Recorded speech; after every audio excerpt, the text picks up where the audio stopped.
as a freshman. You know what I'm saying? They say he has very good poise in the pocket. Very, very good runner. So I'm just impressed by it all. So.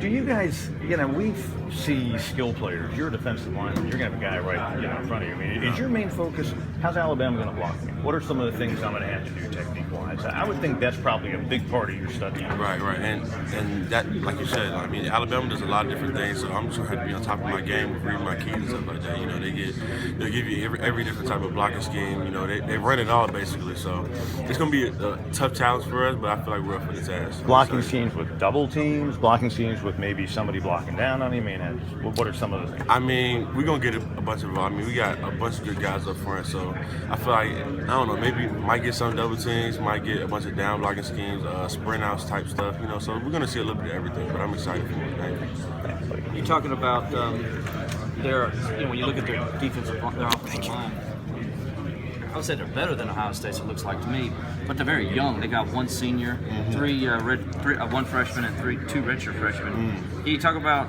their youth, but what they've been able to do, what they look like on film to you? They're young, but they might be young, but Coach Saban has those guys ready to play. I mean, obviously they wouldn't be at this point if they weren't ready to play. So I feel like we're a young team up front too, but obviously we came ready to play, and just through the season we're experienced. So they're not young guys anymore. You know what I mean? So they came ready to play, and they're seasoned vets now. So, but it's gonna be a really tough task. They're very good up front, very, very talented. It's gonna be the toughest game that we played all year. So we're just excited for the challenge, and I feel like they know that they have a tough challenge trying to block us too. So it's gonna be a battle. I'm excited for it. Like Ohio State, they seem like they're a team that they want to run the football first, and then if they can pass, that's great. But if they can't, they're just going to stick to the run and they'll stay with it. Saw that against Washington. Is there something you guys can do to kind of make sure that you make Jalen Hurts beat you instead of that running game? We just got to be gapped out. We know Alabama is a very physical team, and they definitely want to run the ball, establish the run because they have some very good running backs back there, and just running back history in the guys. So we definitely have to try to stop the run. That's going to be one of our main focuses. And when we do get into those passing down situations, we're going to have to go get the quarterback because that young guy, he can play. He's a very good player. So. Is he slippery? What makes him different? I would say basically his twitch. He's like you said, he is slippery, but he has breakaway speed. Like you see some takes of him running away from DBs out there. So it's kind of crazy to see how mature and like how well of a runner that he actually is. When you compare him to Lamar Jackson, how would you compare him to him? It's a little bit different type. I feel like this year they kind of eased Jalen Hurts into that starting role because he wasn't starting the first game, but they kind of eased him and increased his role over time. Where with Lamar Jackson, they kind of just gave him the keys right away, so they kind of just let him do what he wanted to do from the beginning. So, but I feel like at this point in the season, he's definitely know the offense very, very well, and he's stepped into the role and done a great job. So I'm excited. You still on that high from the way you performed at Fiesta Bowl, kind of announcing your presence, on the national stage like that, in a big game like that?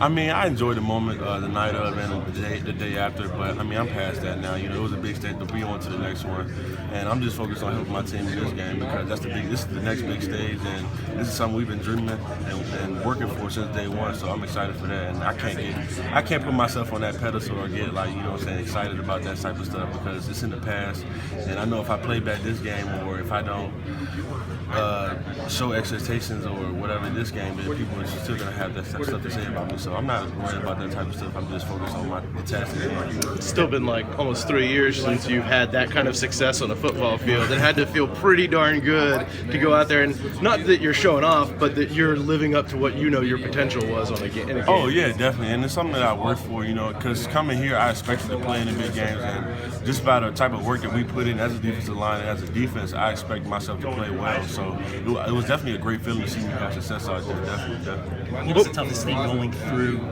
those injuries when you first got here and trying to get back to playing the field? What was the toughest part for you during that time? I mean, I had an injury in high school. People really think that the reason why I redshirted was because I was injured, but I mean, I broke my hand, but as a defensive lineman, you can play with a broken hand, so that wasn't why I redshirted. I feel like I redshirted just because I wasn't ready. And then I had NFL guys in front of me like Shaq Dodd and Kevin Lawson, and Shaq Lawson and Kevin Dodd.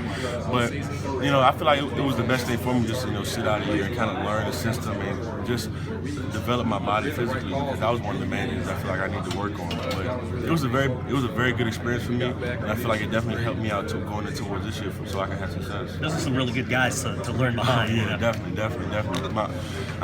And not only are they good players, but they're very good teachers. So they care about the guys behind them, and they care about what they leave behind. So they wanted to make sure they left an impact on us to kind of carry on the tradition here of the great D-line tradition here at Clemson. So it was big. What was your immediate reaction to the Lane Kiffin news? Nothing. I mean, he was a good offensive coordinator for them. I know Sarkisian. They were very, very close. So I feel like at the end of the day, they're gonna do what they do. They're not gonna change anything for us. They trust in what they do. Alabama, they have a very, very good system. So at the end of the day, they're gonna run what they run. So no real big mix up about that. No